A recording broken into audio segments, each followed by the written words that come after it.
Olá, navegantes, sejam muito bem-vindos. Esse é o Opinião Navegante. Hoje, com um episódio especialíssimo.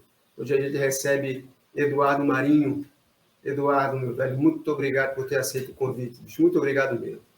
Eduardo, a tua história é muito impactante, né? Para quem está acostumado a viver na zona de conforto ou de desconforto, como você chama.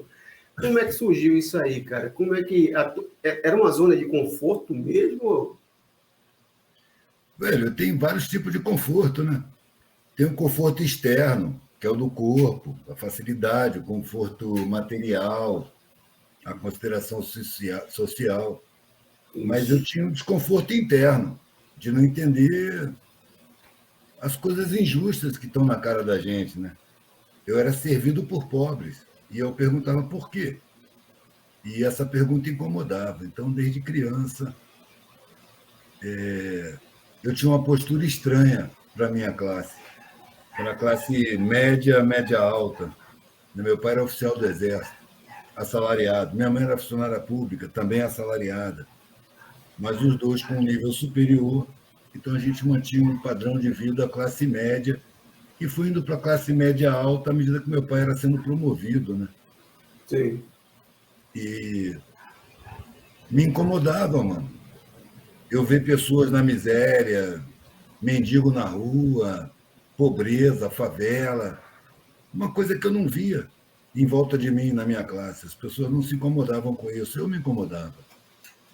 E aprendi a ficar quieto, porque o meu incômodo, quando revelado, incomodava as pessoas do meu meio. Ninguém pensa nisso, meu filho, ninguém vê isso, meu filho. Se trata de se preparar para a vida, para não ir para a miséria também.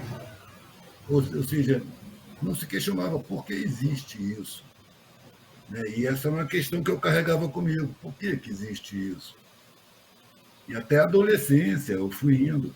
E eu percebia que sempre eu era servido por pobres, mais velhos do que eu.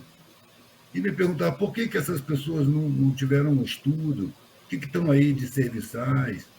E ninguém me respondia. Sabe?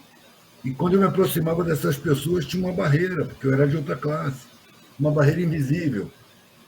Vamos dizer assim, lá na alta adolescência, 17 anos, eu ia para festa, no clube. Muitas vezes eu ia lá para a cozinha, tratar com os serviçais, que eu achava mais interessantes, inclusive, do que o meio onde eu estava. Mas eu percebia que, por mais respeito que eu tivesse, existia sempre uma barreira entre nós. Porque o cara, o serviçal, o garçom, a cozinheira, me tratava bem, mas quando falavam entre si, falavam de um jeito diferente. Aí eu via que tinha uma barreira ali invisível, que eu não sabia o que era. Que só foi sumir muito tempo depois, quando eu larguei a faculdade, peguei a mochila, botei nas costas, a família me baniu, e eu fui dormir no papelão, andar de carona. Aí, quando eu falava com os mais pobres, eles já me tratavam de igual para igual. Sim, sim. Aquela barreira tinha sumido. Você disse que largou a faculdade, você entrou para fazer direito, é isso? Foi. Foi lá que você... O que é que você viu? Você tomou um choque quando entrou? Não, ao contrário. Logo que eu entrei, eu fiquei encantado de ver pessoas da minha idade questionando as injustiças da sociedade. Porque eu não tinha com quem conversar. Quando eu entrei na faculdade, eu vi os movimentos. Não era a maioria dos estudantes, mas tinha os movimentos sociais ali dentro. Então eu me encantei porque, pela primeira vez, eu podia ver gente da minha idade falando de injustiça, de melhorar a sociedade, de revolucionar. Mas foi muito pouco tempo, porque logo eu percebi que aquelas pessoas estavam se formando, iam sair doutores daqui a 2, 3 anos, e iam se acomodar. Porque eu tinha feito o exército, né? Eu tinha o couro duro. Quando eu cheguei na faculdade, eu encontrei pessoas que tinham a vida tranquila, fácil, acordavam de manhã, estava o café pronto, chegava com a roupa suja, a roupa era lavada, morava na casa do pai e da mãe. Sabe? Eu ficava angustiado com aquilo, e nos feriados, fim de semana, Eu ia para uma reserva florestal, ficava no meio do mato. Nas férias eu viajava de carona, já experimentava dormir no papelão. E quando eu voltava, sim, eu encontrava meus colegas da faculdade e achava que eles eram bunda mole. Os caras querem revolucionar, mas estão aí, usufruindo dos privilégios. Não tem uma vida fácil, não tem peito para encarar a dificuldade. Como eu já via as pessoas mais pobres, quando eu viajava de carona, dormindo no papelão, as pessoas mais pobres encaravam dificuldades que a minha classe não encararia. E sim, encaravam, e eram tranquilos, felizes, perceber que eles eram mais sinceros, mais transparentes, mais solidários.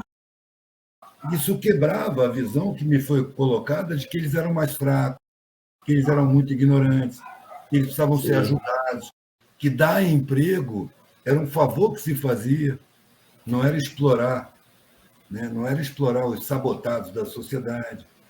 Mas eu tinha noção de que a Constituição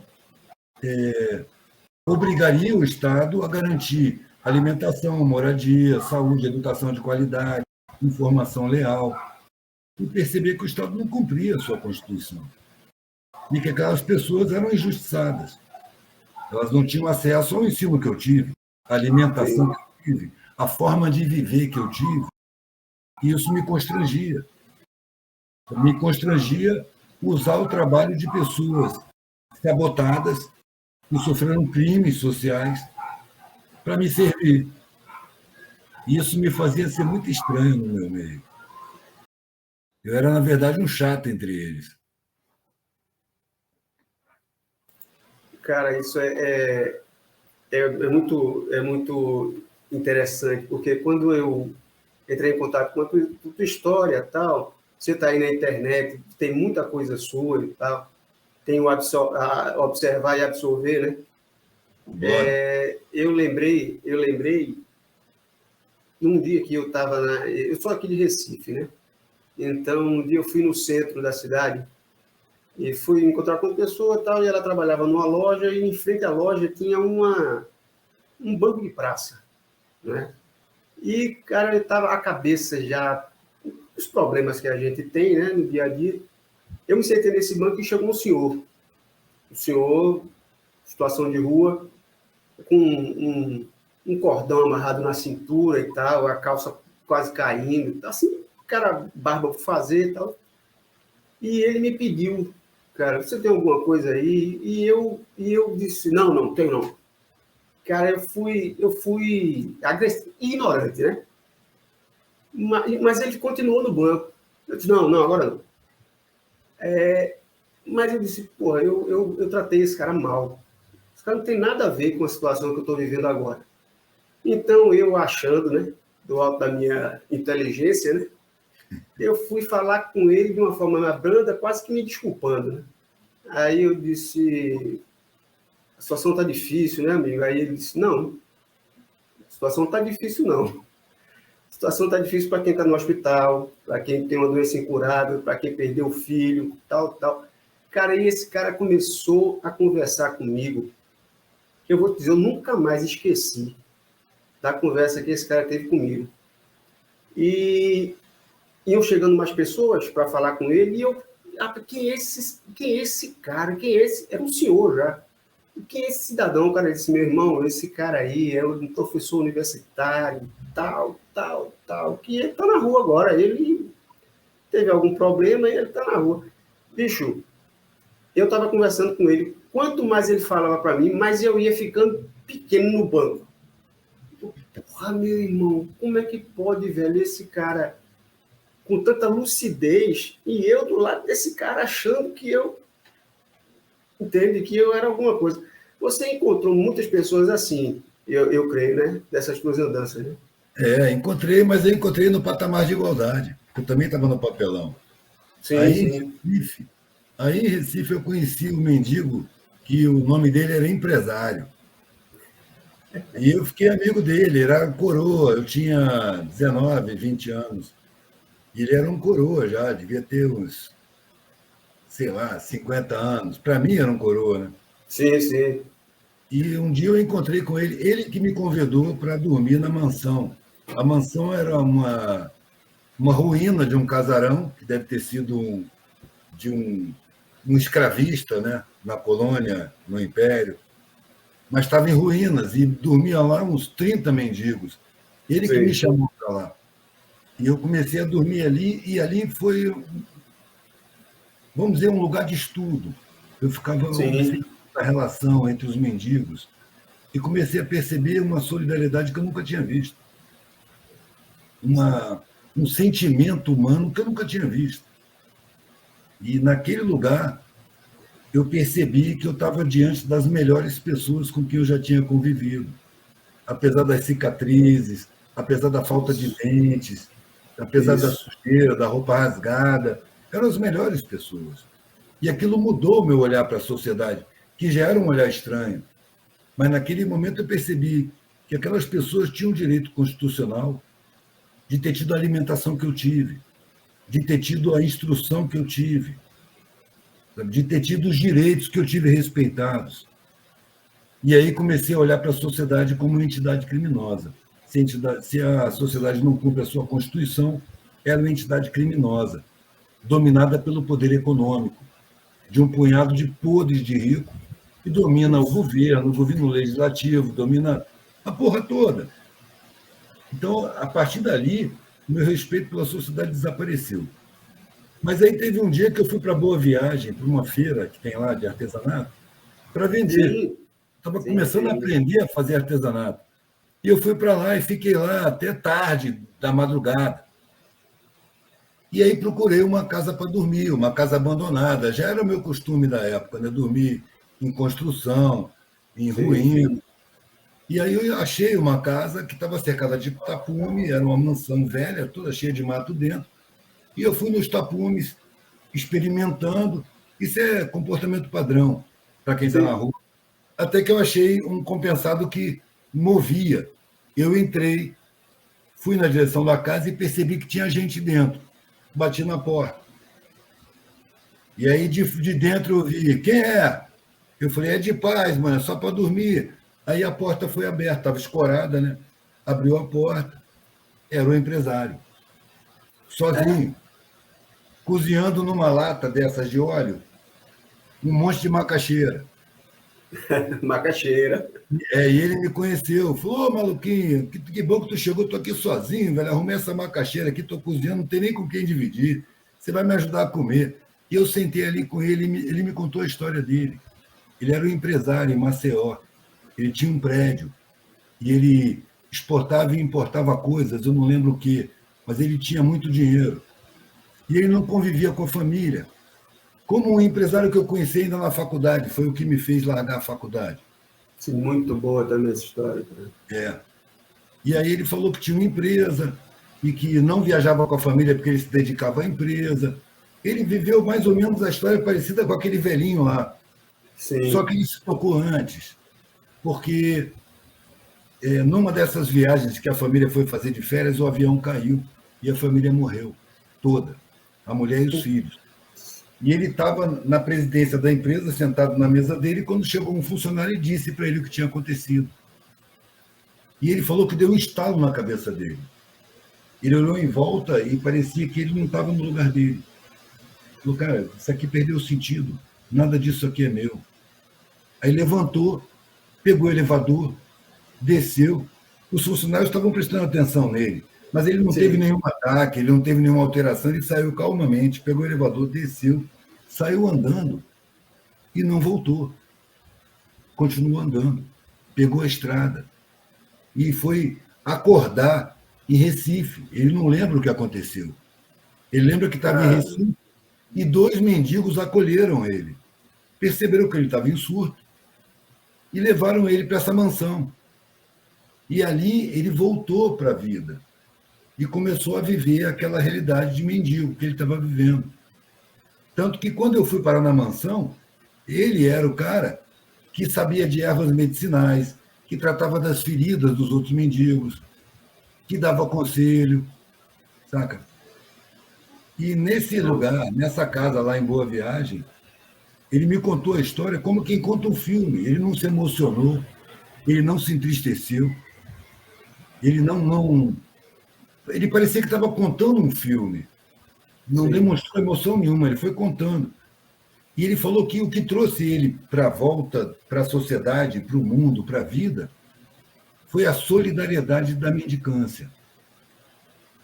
E ele falou uma frase que, ele sorrindo, cara, falou: cara, se eu soubesse como é bom ser mendigo, eu nunca teria aquela empresa, aquilo lá é um inferno. Aqui sim eu estou vivendo em liberdade. E aquilo confirmava as minhas opções, porque as minhas opções tinham horrorizado muita gente.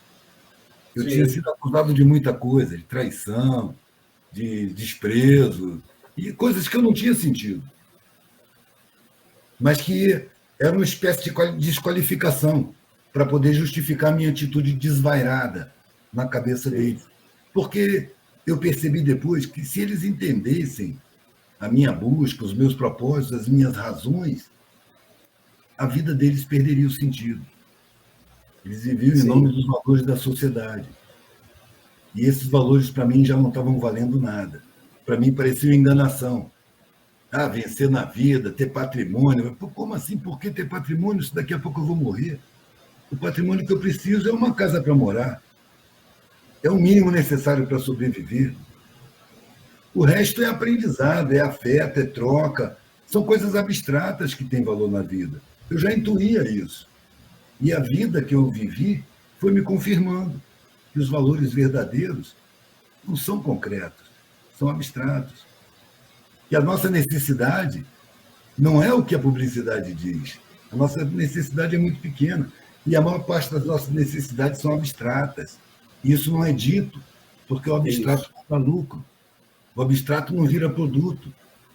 A gente precisa de afeto, mano. A gente precisa do sentimento de integração. A maior satisfação que se pode ter é você perceber que a sua atividade beneficia os outros, a coletividade. Mas eu estava adestrado, estava numa sociedade que me adestrava para ser egoísta, para ser indiferente com o sofrimento, com as injustiças, a pensar só em mim. E isso, para mim, sempre pareceu que é angustiante. E as situações da vida foram me provando, porque os caras que eu conheci, que tinham conseguido tudo que a sociedade diz, eram pessoas angustiadas, que sentiam um vazio enorme, que tinham que tomar antidepressivo para viver. Ou seja, patrimônio em excesso não traz satisfação. Ao contrário, tira a paz. Nós estamos num mundo cheio Sim. de miséria. Se você tem muito mais do que você precisa, você vai ter que cair na defesa do seu patrimônio. E Sim. você não vai poder viver os Exatamente. seus afetos. Você não vai poder viver o seu aprendizado. A vida tem duas passagens: a de entrada, que é o nascimento, e a de saída, que é a morte.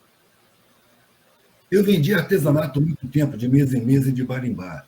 E isso, para mim, me deu a oportunidade de fazer muitas pesquisas, de você parar numa mesa que é simpática, que olha o seu trabalho, que compra ou não compra, mas te considera. E aí eu fazia perguntas. Qual o contrário de morte? Causava reflexão, né? E alguém timidamente falava o que ele achava óbvio. Ah, vida. Eu dizia, não. Vida é o espaço que a gente tem entre a entrada e a saída. A morte é o momento de saída. É só um momento, não é um tempo, é só um momento. O momento de entrada, que é o contrário de um momento de saída. O momento de entrada é o nascimento. Isso. Então, o contrário de morte não é vida, é nascimento. A gente tem um tempo aqui e a gente vai sair daqui. A partir dessa visão, o que a gente veio fazer aqui? Constituir patrimônio perdeu o sentido. O patrimônio que a gente precisa é o mínimo necessário para a gente viver com decência, com dignidade, uma casa para morar, as coisas que a gente precisa para viver. O que é recomendado pela sociedade é o excesso, é a busca do excesso. E nessa busca do excesso, a gente esquece o que é fundamental na vida, que é o abstrato, que é você se sentir útil à coletividade, é você trocar afeto, é você voltar onde você já foi e saber que vai ser recebido com sorriso, com prazer. É você se dar bem com todo mundo, é você estar atento às lições que a vida dá, porque o que a gente leva da vida também é abstrato. É o que a gente aprende. São os créditos, os débitos, os plantios, as colheitas. é alguma coisa da espiritualidade, que é uma área onde eu não permito que minha razão circule muito, entendeu? Porque está além da minha compreensão. O que eu mando para essa área aí é muito mais a minha intuição. A razão vai na assessoria, explicando as coisas, entendendo o que é possível. Mas o que é possível entender mesmo está aqui à minha volta, no mundo que me cerca, nas minhas relações humanas, nos meus condicionamentos, nas induções, nos valores da sociedade e nos meus valores. Porque a partir de um certo ponto eu comecei a me questionar. Os meus valores fui eu que construí, com o meu senso de justiça, com a minha visão de mundo, com o meu sentimento? Ou são valores induzidos pela sociedade que eu tive que assumir por pressão, por indução, por condicionamento, por cobrança?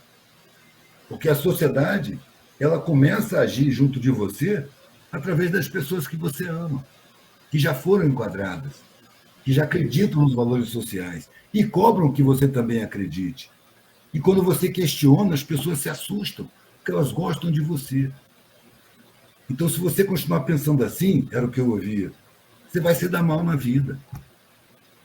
Você vai sofrer marginalidade, você vai sofrer preconceito, você vai ser perseguido.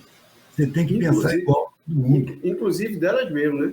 Vai sofrer preconceito, inclusive dos que te cercam. São os peritos, eu acho. Isso não era dito, né? Mas isso foi feito. A última frase que eu ouvi, depois de todas as tentativas da minha família de me enquadrar, minha família é consanguínea, né? A última frase que eu ouvi foi: você para nós é um filho morto.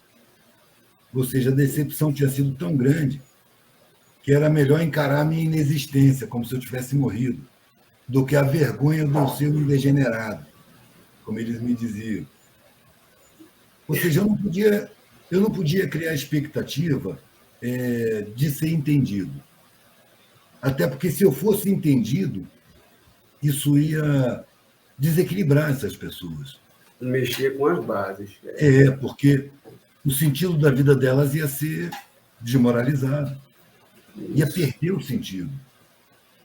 Eu me lembro a última conversa que eu tive com meu pai. Eu tentei explicar para ele por que eu estava fazendo o que eu estava fazendo, largar a faculdade, pegar uma mochila, ir para a estrada e experimentar não ter nada. Era o que eu dizia: eu quero experimentar o que é não ter nada. Por quê? Porque as pessoas que não tinham nada me pareciam muito mais interessantes, muito mais fortes, muito mais solidárias, muito mais transparentes, e muito mais fáceis de tratar. Então eu queria fazer experiências de não ter nada. Então eu tentei explicar isso de várias formas. Eu passei 4 horas conversando com meu pai. Então eu explicava, ele não entendia. Eu percebi que ele não tinha entendido, tentava explicar de outra maneira. E assim, teve uma hora que eu consegui me explicar. Sim. E quando eu consegui me explicar de forma a ser entendido, ele falou: peraí. O que você está dizendo aí é que a minha vida não tem o menor sentido. E eu entendi, realmente. Se ele entendesse o que eu estava falando, a vida dele ia ter perdido o sentido. Porque a cobrança que ele fez, que eu fui militar de carreira, eu fiz a escola que preparava para eu seguir a carreira do meu pai. Só que eu pedi desligamento. E quando ele disse: você podia hoje ser um militar de carreira, ser um oficial do Exército, eu falei: fazer o quê? Reprimir o povo? Para que serve o Exército? A história do Exército brasileiro, a maior parte das ações do Exército foi contra o seu próprio povo. Ele não podia entender isso. Quando ele me falou... Ele estava dentro do sistema. Totalmente, era coronel, aposentado. Já estava na assessoria da Petrobras. Um prêmio da aposentadoria dele foi ser assessor de segurança da Eletrobras. Depois passou para a Petrobras. E ele sentiu que o que eu estava dizendo colocava a vida dele como uma utilidade, uma ferramenta do sistema para reprimir a população. Mas quando ele falou que minha vida não tem o menor sentido nisso que você está dizendo, eu achei que eu não tinha o direito de continuar afirmando o que eu estava afirmando. E falei: olha, você seguiu sua consciência, então eu não posso dizer que você está errado. Mas agora é hora de eu seguir a minha consciência. O que eu quero não é que vocês entendam o que eu estou fazendo. Eu não quero que vocês concordem com o que eu estou fazendo. Eu não quero que vocês apoiem o que eu estou fazendo. Eu não conto com a ajuda de vocês. Eu só quero que vocês respeitem o que eu estou fazendo. Mas isso não foi possível. E a relação foi completamente cortada por muitos anos. E depois desses muitos anos, eu percebi que era uma necessidade esse corte de relações. Porque eu passei por situações que, se eu achasse que eu tinha algum respaldo social, eu teria pedido socorro. Teria voltado. Mas eu não tinha. Então eu não pedia socorro. E eu tratava com a realidade, com o desprezo do sistema, com a perseguição policial, com os maus tratos na saúde pública, com a suspeita nos bairros de classe média, com a denúncia vazia por medo. Olha, entrou um bando de hippie aqui numa casa abandonada. Aí vem a polícia no meio da noite, todo mundo dormindo, chega a polícia dando pontapé em todo mundo. Eu tinha que conviver com isso. Eu aprendi a conviver com isso. Eu me senti no meio dos mais pobres como um deles, porque era a minha prática cotidiana. Eu vendia artesanato para pagar meu aluguel. Eu tive filhos nessa situação. Não tinha condição de oferecer a eles o que eu recebi da vida, que era escola particular. Eles tiveram que estudar em ensino público. Mas, dentro do meu critério, o principal era a alimentação, a saúde e os exemplos que eu podia dar. Materialmente, alimentação orgânica, integral. Não materialmente, imaterialmente, bons exemplos, visão de mundo, consciência social, perceber a sociedade como ela é. E assim a vida foi correndo, a vida foi passando. Até que no meu trabalho artesanal eu senti necessidade de colocar o que eu já estava entendendo da sociedade, que eu percebi que era tudo mentira. Os valores, as propostas, a própria democracia é uma grande mentira. Uma democracia, para mim, não se faz só com instituições, se faz com consciência. Consciência popular. E ao povo é negado o acesso a tomar consciência. O modelo de educação que a gente tem é um modelo de mercado, prepara competidores para o mercado de trabalho. Não prepara seres humanos para constituírem uma sociedade que tem como objetivo principal a harmonia social, eliminar a miséria, eliminar o analfabetismo, acabar com a miséria. E condições materiais, obviamente, existem para acabar com tudo isso. Mas há interesses dominantes na sociedade de um punhado de podre de rico que se sente ameaçado se o povo tiver acesso a uma educação crítica. Sim. Uma educação de verdade, vamos dizer assim. Com certeza. Você estava falando, eu lembrei que eu tinha um professor que ele foi explicar a etimologia da palavra democracia. E ele sempre fazia essa piada. E eu não via muita graça na piada. Ele dizia democracia. Demo é o povo. Então, o povo é o demo. Ele dizia. O povo. Democracia. Demo é o povo. O resto é a organização social. E o meu irmão, o que é isso, velho? Eu dizia assim, não existe democracia, a não ser que a gente entenda como a cracia do demo, mas aí o demônio.